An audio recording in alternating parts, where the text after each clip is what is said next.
कर सके। मेरा नाम दिनेश चौधरी है, रतलाम एमपी। लगभग यहां से मैं 3000 किलोमीटर दूर से आया हूं। एक बहुत छोटे से परिवार में मैंने जन्म लिया। वैसे मैं डिस्ट्रिक्ट मुरादाबाद यूपी का हूं, लेकिन जो चैलेंज मेरी जिंदगी में आए ताकि उन चीजों से आप रिलेट कर सके, इसलिए मैं उनको बता रहा हूं। अभी आपने एक बिजनेस का नाम सुना होगा जो हमारे भारत में बिजनेस चलता है, जिसको हम बोलते हैं ट्रेडिशनल बिजनेस। क्या होता है उसके अंदर? एक आप और हम होते हैं कस्टमर। जो भारत के 80% लोग हैं, कहां से प्रोडक्ट खरीदते हो? रिटेलर से, दुकानदार से। Yes, retailer. क्या ये उसको बनाते हैं? नो। ये खरीदते हैं किसी होलसेलर से। ये होलसेलर किसी स्टॉकिस्ट, ये स्टॉकिस्ट एक सीएफ एजेंट के थ्रू माल खरीद लेते हैं कंपनी से। ये हमारे भारत का एक परंपरागत व्यापार है। लेकिन इनके ऊपर कंपनी एक बहुत बड़ा खर्च करती है, पब्लिसिटी, विज्ञापन। क्यों? क्योंकि आप और हमको ये पता लग जाए मार्केट में कोई नया प्रोडक्ट आया है। ये 20% लोग हैं जो मिडल मैन होते हैं। आज तक जो मैंने शुरू में आपको बताया था 80 और 20, ये रेशो यही है। इसी वजह से चलता है। ये गरीब गरीब हो रहा है, अमीर अमीर हो रहा है। क्यों? क्योंकि हमारी खून पसीने की कमाई का पैसा इन चंद लोगों की जेबों में चला जाता है। जो भी हम खरीदते हैं कुछ ना कुछ परसेंटेज इनकी जेब में जाता है। सबसे ज्यादा ले जाता है विज्ञापन करने वाला, सबसे ज्यादा। लेकिन मेरे को बताओ, क्या विज्ञापन सच है? नो। लेकिन आज भी भारत में 80% लोग विज्ञापन देखकर माल खरीदते हैं, लेकिन आज तक कोई भी विज्ञापन सच नहीं है। छोटी सी बात मैं विज्ञापन के बारे में आपको बताऊं। कुछ समय पहले 3 करोड़ में शाहरुख खान कमांडर सिगरेट का विज्ञापन करता था, आपने देखा होगा। तीसरी मंजिल पे चढ़ता है, एक सिगरेट पी के और कूद जाता है, और नीचे आने के बाद गिरता नहीं, वो खड़ा रहता है और बोलता है अपने अंदर जो जोश है वो इस सिगरेट के पीने से है। क्या हो सकता है ऐसा? नहीं तो आप किसी एक व्यक्ति को ले जाओ और एक नहीं 5 पिला के कुदा दो, जोश आएगा? मेरे को लगता है वो जिंदगी में नहीं गिरेगा कभी। 4 करोड़ में आपने कुछ समय पहले मिरिंडा का विज्ञापन देखा होगा। एक आदमी इधर से आ रहा है, एक बैल इधर से आ रहा है, दोनों आपस में टकरा गए। जब दोनों आपस में टकराए तो जब आदमी बैल से टकराएगा तो आदमी 5 फीट दूर गिरा, वापस खड़ा हुआ, एक दुकान पे गया, मिरिंडा ली और पी ली, वापस आया, फिर बैल से टकराया तो फिर बैल 5 फीट दूर गिरा। क्यों? उनके कहने का मतलब है कि इसमें इतनी ताकत है, इसको पीने के बाद अगर गलती से भी बैल से टकरा गए तो आपका कुछ नहीं बिगड़ेगा, वो जो भी बिगड़ेगा बैल का बिगड़ेगा। क्या ऐसा हो सकता है? नहीं। डाउट हो तो आप एक बार प्रैक्टिकल करके देखना। डाउट हो तो, मैं नहीं कह रहा, अगर आपको डाउट हो ऐसा, ये कह रहे हैं कि ऐसा हो सकता है, नहीं हो सकता। आज 12 करोड़ में ऐश्वर्या टीवी पे आके बोलती है मेरी सुंदरता का राज है लक्स इंटरनेशनल, और हम इसलिए ना रहे हैं शायद नंबर लग जाए। कितने लोगों को विश्वास है लक्स के नहाने से आदमी गोरा हो सकता है किसी को?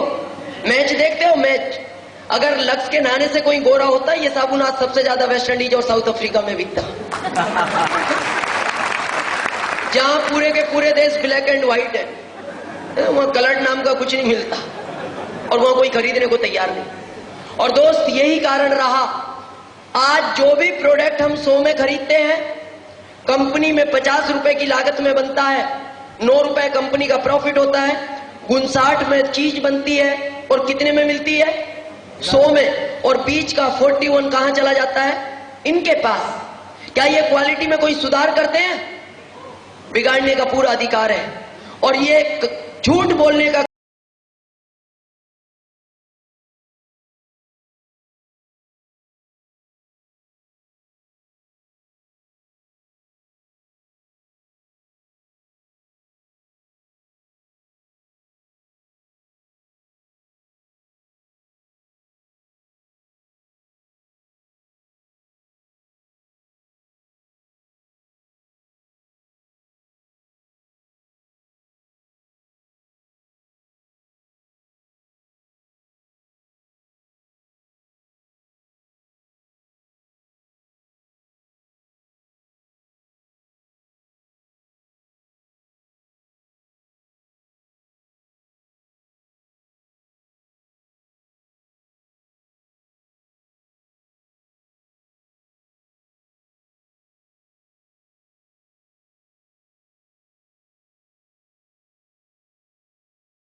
सगे भाई को कितना भी समझाओ वो आपसे नहीं समझेगा, पड़ोसी से मिला दो 3 मिनट में समझा देगा। नियम है ये, अपने वाला अपने वाले से कभी नहीं समझता।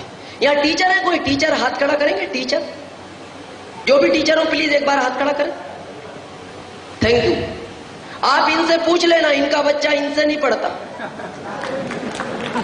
नहीं पढ़ता। ये क्लास में एक साथ 100 लड़कों को पढ़ाते होंगे, लेकिन इनका इनसे नहीं पढ़ता, क्योंकि अपने वाले के कभी बात समझ में नहीं आती, उसे तीसरे के पास भेजना पड़ता है। आज आप आरसीएम की बात करते हो तो लोग आपको बोलते हैं क्या गारंटी है आरसीएम से अमीर बन जाएंगे? आता है ये प्रश्न, क्या गारंटी है आरसीएम से अमीर बन जाएंगे? मेरे को एक चीज बताओ, जब ये बीच का पैसा इनको मिलता था, इनके पास 1-1 करोड़ की कार, 5-5 करोड़ के बंगले, बच्चे विदेशों में पढ़ते थे और 5 स्टार होटलों में रुकते थे। जब यही पैसा आप और हमको मिलेगा, क्या वो सारी ताकतें आप और हमको नहीं मिल सकती? मिल सकती हैं, क्यों नहीं मिलेंगी? लेकिन काम करना पड़ेगा। जो पहले बीच वाले करते थे वो अब हमें करना पड़ेगा। अरे आज ऐश्वर्या दिन भर टीवी से चिल्लाती थी मेरी सुंदरता का राज है, लक्स इंटरनेशनल कंपनी 12 करोड़ उसको देती थी। आप दिन भर आरसीएम की बात करो, 12 करोड़ आपको मिल जाएंगे। लेकिन बताना पड़ेगा। पर बहुत सारे दोस्तों में संकोच होता है, संकोच। हम कैसे बताएंगे? हम तो बता ही नहीं पाएंगे, उसको कैसे कहें? तो एक चीज का ध्यान रखना, ये जमाना संकोच का नहीं है। पहला जमाना संकोच का था। आज के जमाने के अंदर अगर जिस व्यक्ति में संकोच है, उसको मंदिर में प्रसाद भी नहीं मिलती, वो बाहर ही रह जाता है। और जो संकोच नहीं करते, वो एक बार प्रसाद लेके दोबारा हाथ साफ करके लाइन में लग जाते हैं। अब जमाना संकोच का नहीं है, हटाना पड़ेगा। दोस्त, इस बिजनेस को आज के 12 साल पहले 1994 के अंदर इस बिजनेस की स्थापना भारत के अंदर हुई, और एक ऐसे शख्स इस बिजनेस को भारत में लाने वाले थे जिनका नाम लेते हुए मेरे को गर्व होता है। उनकी जितनी भी तारीफ की जाए कम है, मेरे पास शब्द नहीं है। 1994 के अंदर वो इस भारत के वित्त मंत्री हुआ करते थे।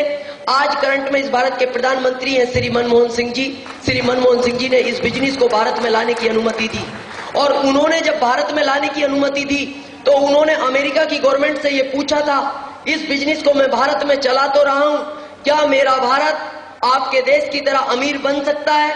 तो अमेरिका की गवर्नमेंट ने कहा था, मनमोहन सिंह जी आपका भारत अमीर नहीं, अगर ये बिजनेस भारत में चला तो आपका भारत वापस सोने की चिड़िया भी बन सकता है।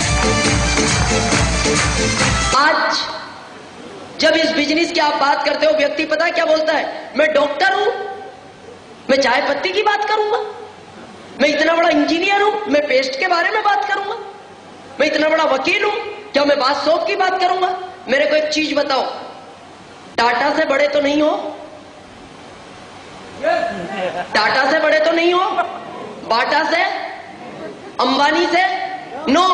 तो मेरे को एक चीज बताओ, टाटा जैसा आदमी नमक बेच सकता है, बाटा जैसा आदमी चप्पल बेच सकता है, अंबानी जैसा आदमी आम बेच सकता है, तो आप इसका कंप्यूटर क्यों नहीं बेच सकते?